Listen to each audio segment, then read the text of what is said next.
Assalamualaikum warahmatullahi wabarakatuh.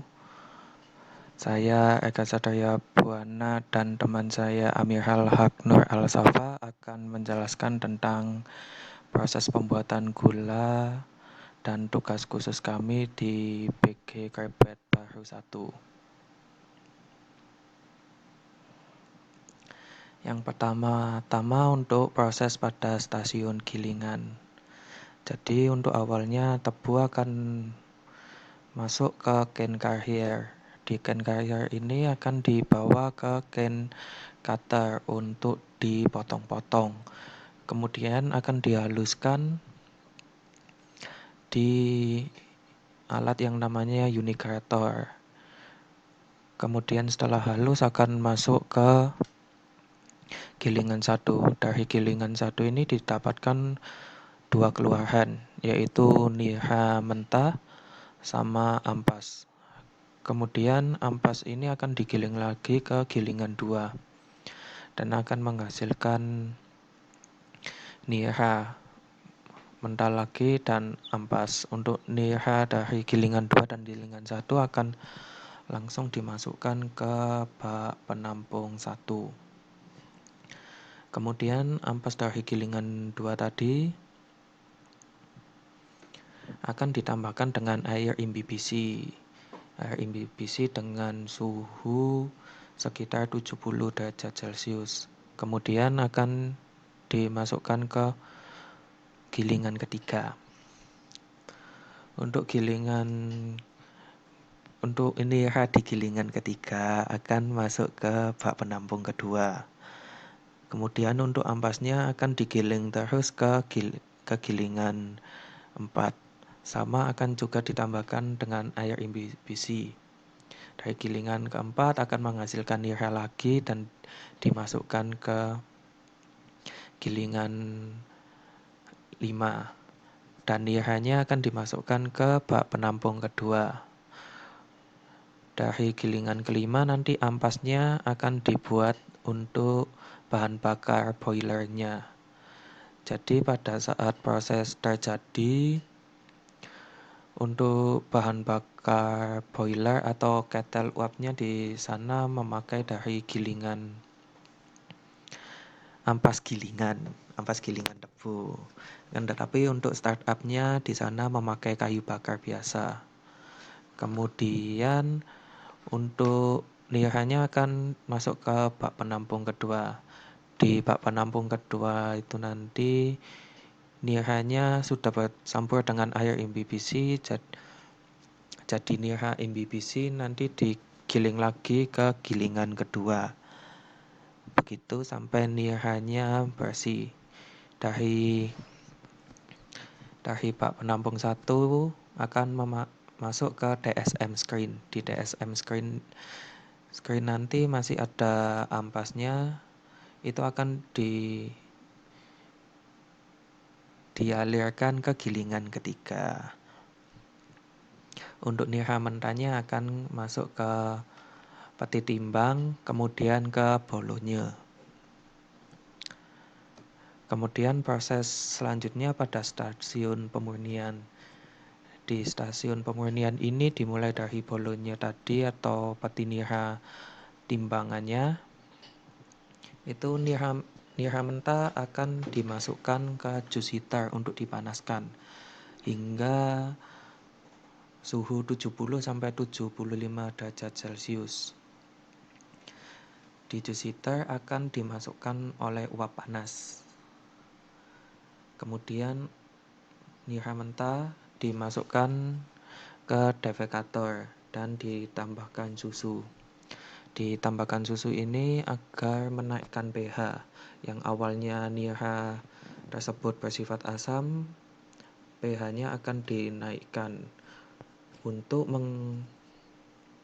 mengendapkan kotoran pada nira tersebut. Dan juga penetral nira yang tadi bersifat asam. Dan juga untuk tidak terjadi gula inversi.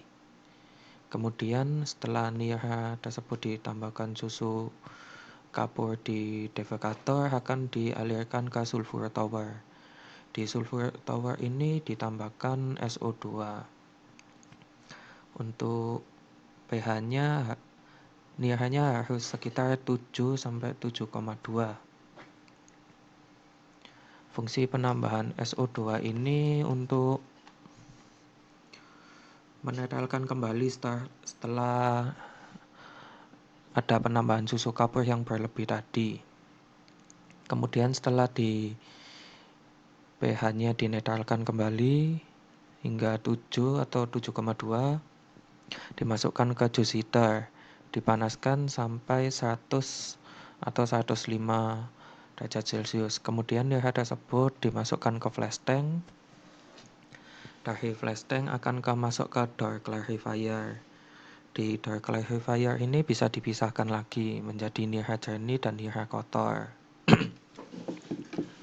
Untuk nira jernihnya akan masuk ke DSM screen lagi, kemudian ke stasiun penguapan. Untuk nira kotornya akan masuk ke mixer Bagasilo. Di mixer Bagasilo ini akan ditambahkan ampas halus. Kemudian untuk niranya masuk ke rotary vacuum filter. Akan menghasilkan produk samping yang berupa blotong dan hasil akhirnya adalah nira tapis. Nira tapis ini nanti akan dimasukkan ke bolonya lagi untuk diproses kembali hingga menjadi nira jernih.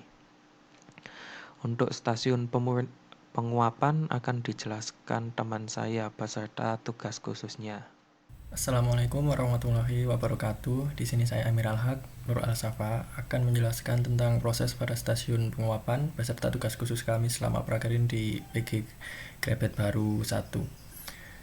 Yaitu untuk di stasiun penguapan itu tujuannya adalah untuk mengurangi kadar air pada nira encer supaya mendapatkan nira kental, sehingga nira yang keluaran dari sini itu tidak mengandung air lagi, yaitu dengan prosesnya sebagai berikut, di mana nira encer dialirkan ke evaporator badan 1.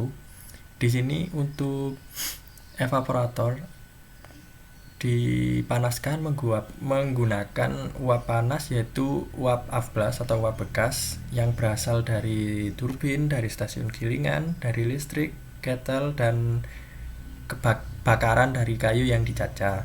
Sedangkan untuk suhu dari uap bekasnya yaitu 100 sampai 110 derajat Celcius.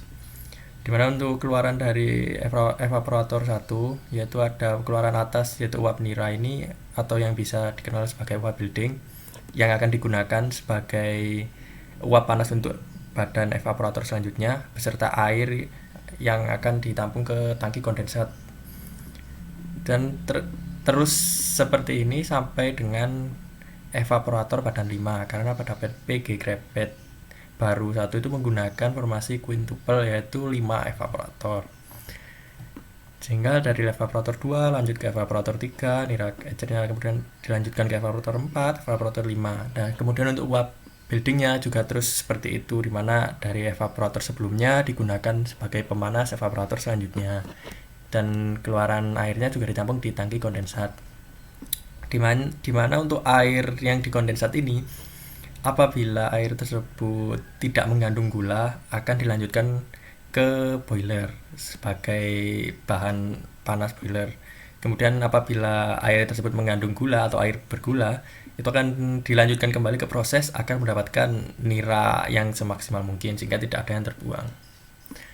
Dan setelah keluaran dari evaporator badan akhir yaitu 5, itu akan masuk ke sulfur tower nira kental untuk kontak dengan belerang lagi setelah sebelumnya di sulfur tower nira mentah, kemudian akan disimpan di peti diksap.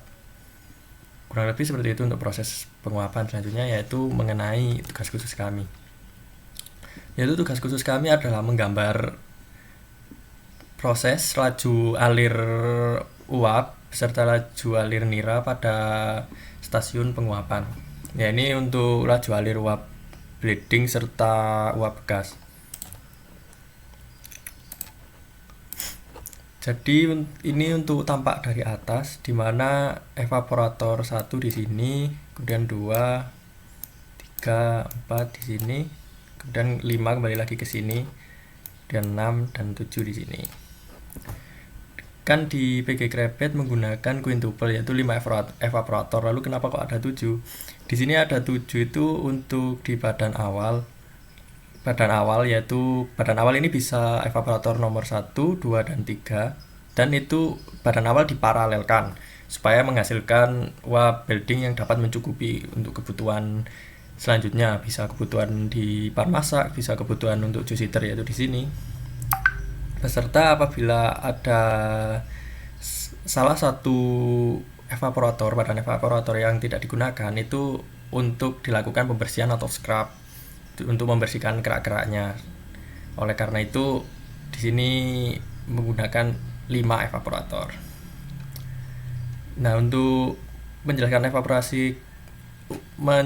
formasi quintuple-nya, apabila di sini kan di badan awal itu bisa evaporator nomor 1, 2 dan 3. Nah, apabila kita menginginkan untuk evaporator nomor 2 ini scrub, jadi kita off kan, kita tidak memakainya. Kemudian valve aliran di sini ini uap bekas, yaitu pemanas awal itu kita tutup yang menuju ke evaporator nomor 2. Kemudian yang ke evaporator nomor 1 dan 3 ini kita buka untuk pemanas awalnya, sehingga evaporator 1 dan 3 ini menghasilkan uap bleeding, yaitu ini yang biru, yang akan dilanjutkan ke evaporator nomor 4. Karena ini kan 1 dan 3 sebagai badan 1 atau badan awal, sehingga yang nomor 4 di sini sebagai badan kedua. Ya, kemudian bleeding dari badan awal ini tadi juga disimpan ke header, di mana header ini kayak tempat penyimpan sementara untuk uap bleedingnya yang akan digunakan ke pan masak di sini Uni 1 atau ke juice heater sesuai di mana yang lebih membutuhkan. Nah, untuk selanjutnya yaitu uap building yang dari badan awal ke nomor 2 ini akan lanjut ke yang evaporator badan 3 yaitu kebetulan nomor 5. Selanjutnya sampai akhir. Kemudian untuk apabila yang semisal nomor 2 ini kita pakai. Nomor 2 kita pakai.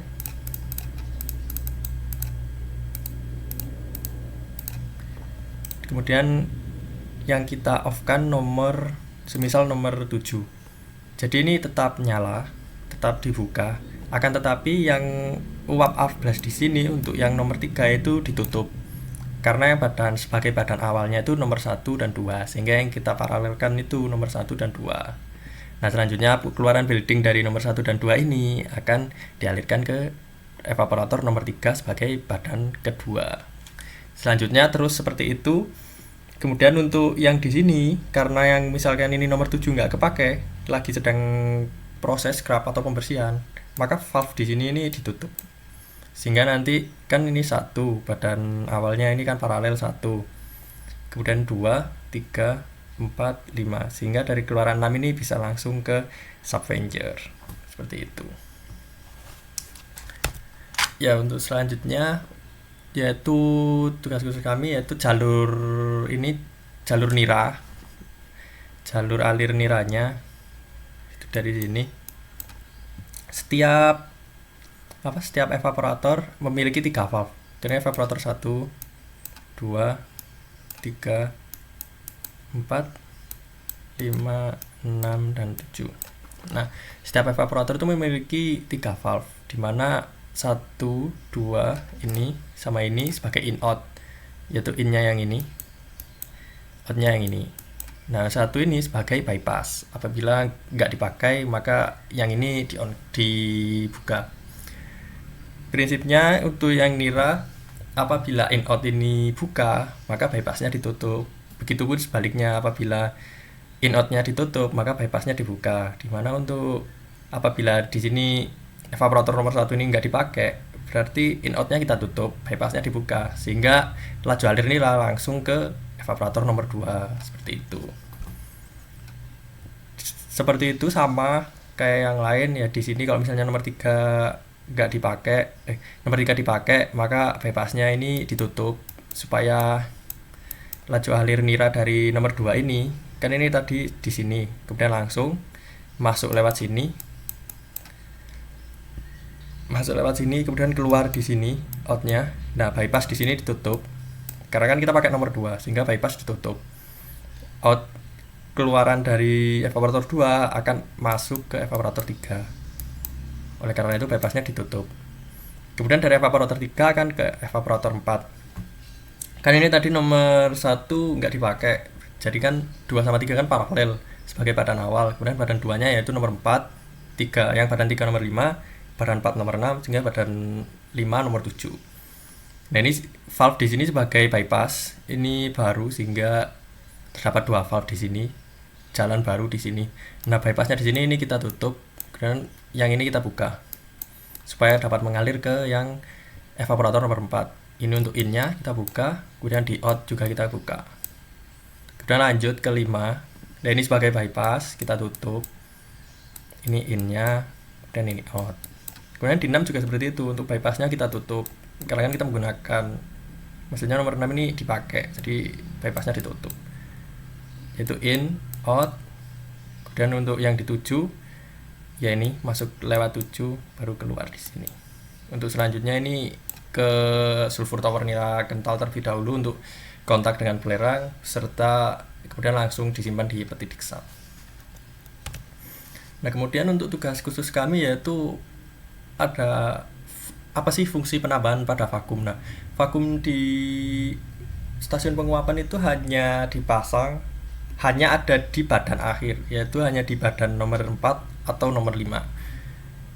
Ya, itu alasannya yaitu pada evaporator yang badan akhir itu kan, yang kan nira awalnya kan pasti panas, terkena uap 14 yang dengan suhu sebesar 100 sampai 110 kan pasti awalnya panas. Dimana apabila masuk ke badan selanjutnya, keluar, kemudian masuk lagi ke badan evaporator selanjutnya, pasti kan mengalami penurunan suhu. Oleh karena itu tujuan dari vakum di sini adalah untuk menjaga titik didih dari nira agar tidak terjadi karamelisasi pada evaporator. Seperti itu untuk fungsi dari penambahan vakum. Untuk selanjutnya akan dijelaskan oleh rekan saya. Mohon maaf apabila ada salah kata. Wassalamualaikum warahmatullahi wabarakatuh. Setelah dijelaskan tentang stasiun penguapan oleh teman saya akan melanjutkan untuk di stasiun masakan dan putaran atau digabung menjadi proses kristalisasi. Jadi dari peti diksap, nira kental akan dipompa ke pan masakan A. Dari pan masakan A ini akan masuk ke palung pendingin untuk didinginkan. Kemudian akan masuk ke mixer A dan masuk ke putaran A. Dari putaran A ini akan menghasilkan strobe A terlebih dahulu. Akan menghasilkan strobe A yang akan dimasukkan ke pan masakan C. Dari masakan C ini akan didinginkan di palung pendingin, kemudian masuk ke mixer C dan ke putaran C. Kemudian ditambahkan air, akan menjadi strobe C dan menghasilkan gula C. Gula C1. Kemudian gula C1 ini yang akan menjadi bahan utama pada masakan A bercampur dengan nira kental tadi. Sehingga prosesnya pada putaran A ini tidak langsung menjadi gula A terlebih dahulu, tetapi menjadi strobe A, masuk ke pan masakan C, hingga menjadi gula C1. C1 ini akan dimasak kembali ke pan masakan A, kemudian di putaran A hingga sudah sesuai dengan standarnya akan menjadi gula A, kemudian ke putaran SHS.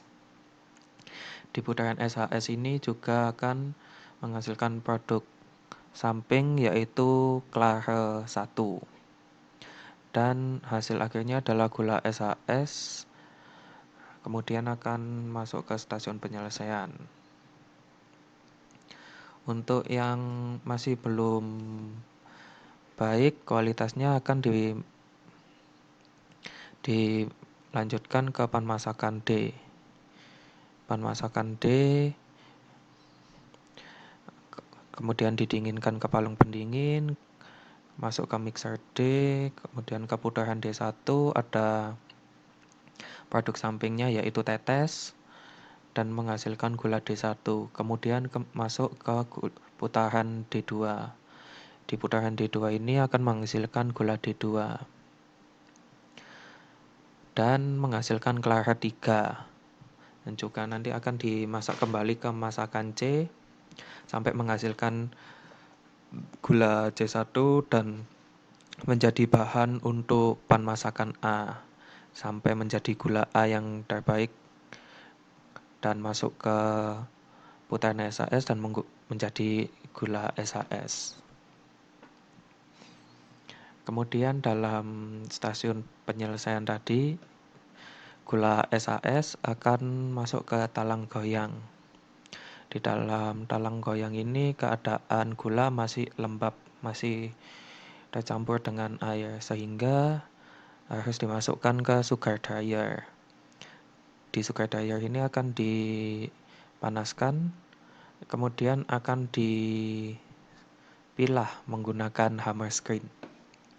Di hammer screen ini ada 3 tingkatan. Yang tingkatan 1 berukuran 8 mesh, untuk tingkatan kedua ukuran 18 mesh, untuk tingkatan ketiga ukuran 24 mesh. Yang akan dimasukkan kepada storage bin atau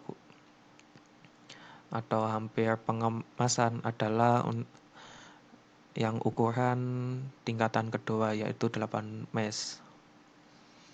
Untuk tingkatan 1 dan 3 yang ukuran 8 mesh sama 24 mesh nanti akan diproses kembali ke proses kristalisasi ini lagi, masuk ke peti diksap